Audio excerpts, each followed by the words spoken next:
Every year, Polk County has some of the best high school baseball and softball that you'll find in the state, and that's the subject of our show today on the 10-Minute Drill. Welcome, I'm Mike Cobb, and with me today is Ledger sports writer Roy Fuoco, who covers the high school sports for the Ledger. Roy, welcome.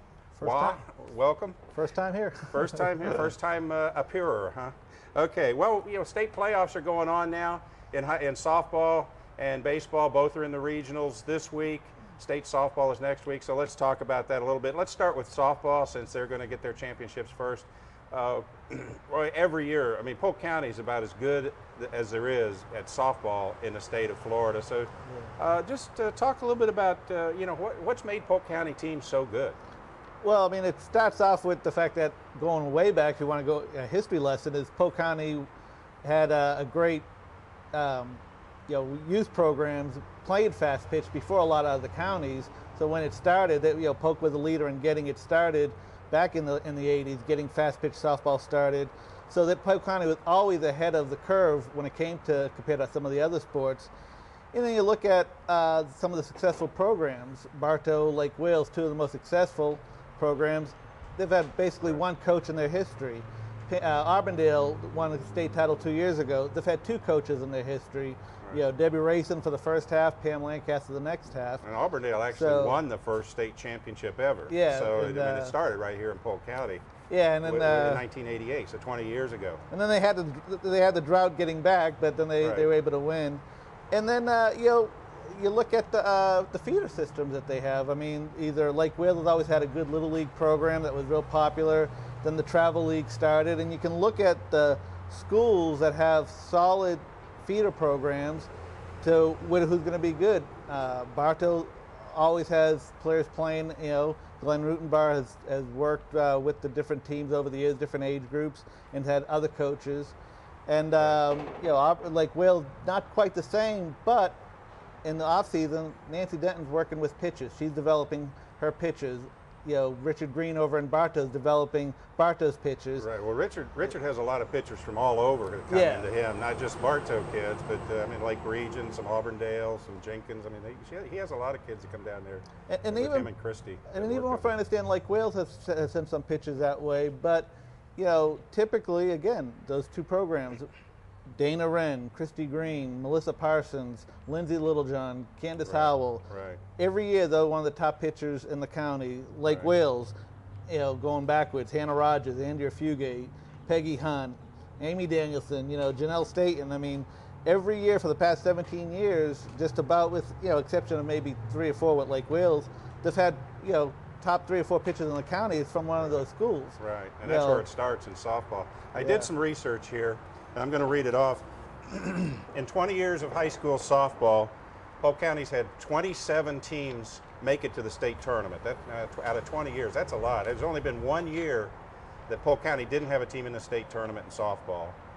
Polk County's had 22 teams in the championship games, and 14 have won state championships. And that's 6 different schools. Now everybody knows Bartow, they've won 7, but Auburndale's won 2, Lake Wales has won 1, Lake Region's won 2, McKeel won 1. So Frostproof won a title. So it's not just one school; it's all over. Yeah, and the reflection of that was 2 years ago when, out of the 6 classifications, you know, Frostproof is winning, Auburndale's winning, Bartow's winning, and I'd have to figure it out. That's out of either 6 classifications at Polk County or 5. I don't remember if Lakeland was in 5A or 6A that year. The way the changes are, but you know, and Polk County likes to brag about, you know, how good they are in softball, and that was the 1 year where they could really back it up. And some good there's some good programs that haven't quite made it, like George Jenkins. George Jenkins every year is a very good program, and they didn't quite make it. Lake Wales, who knows how many state titles they would have won if they didn't have to play Bartow.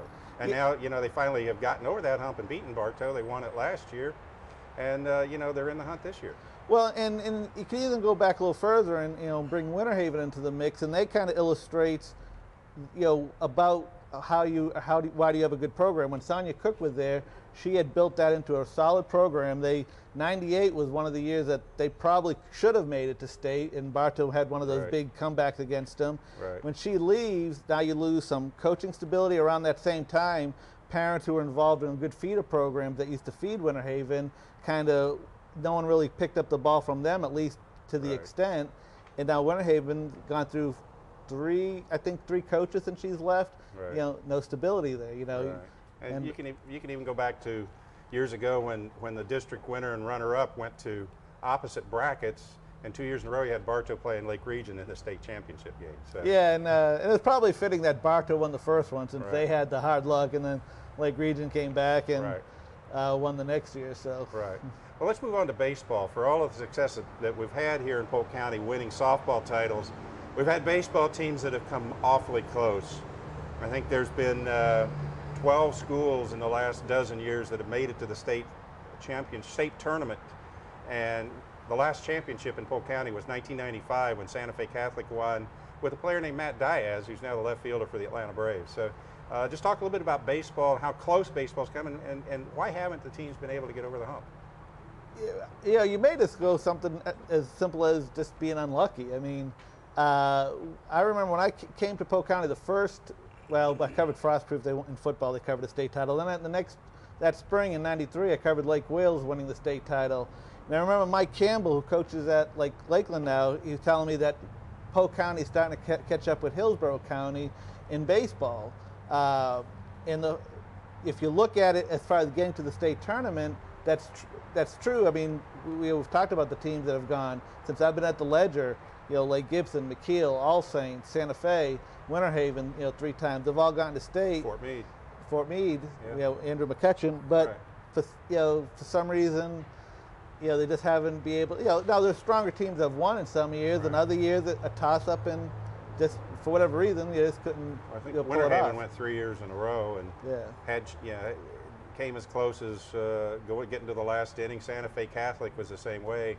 A couple of years ago, got to the last inning, and it didn't quite work out. And you know, Bartow, I think before you came to the Ledger, Bartow went 1 year and lost to Jacksonville Bulls 2-1. So it's been close. Yeah, and you know, and it's funny because I think back of that Lake Wales team that won, and I think of if that's what it takes to win a state title, what they had on the field. You know, they had their starting center fielder, the starting shortstop, the starting catcher were all drafted the following year. They were all juniors. They had a Division I football player in left field, and you know, on the bench they had 2 other players. Well, one was a freshman, but I think he was called up, that were, you know, eventually drafted. And so you think of the talent that it took to win a state title, and you think, well, that's hard to put together. Right, and that's why you look at the Winter Haven teams that they had with Jordan Schaefer, who's probably the heir apparent to Andrew Jones in center field for the Atlanta Braves. Dennis Gwynn was there, and he's tearing it up at Florida State. Matt Farrell's having a very good year at Florida State. So, you know, they've had the talent come through there. And you just look at all the other talent around the county with, like you mentioned, Andrew McCutcheon from Fort Meade was a first-round pick for the Pittsburgh Pirates, and he'll probably be up in the majors within the next year or two.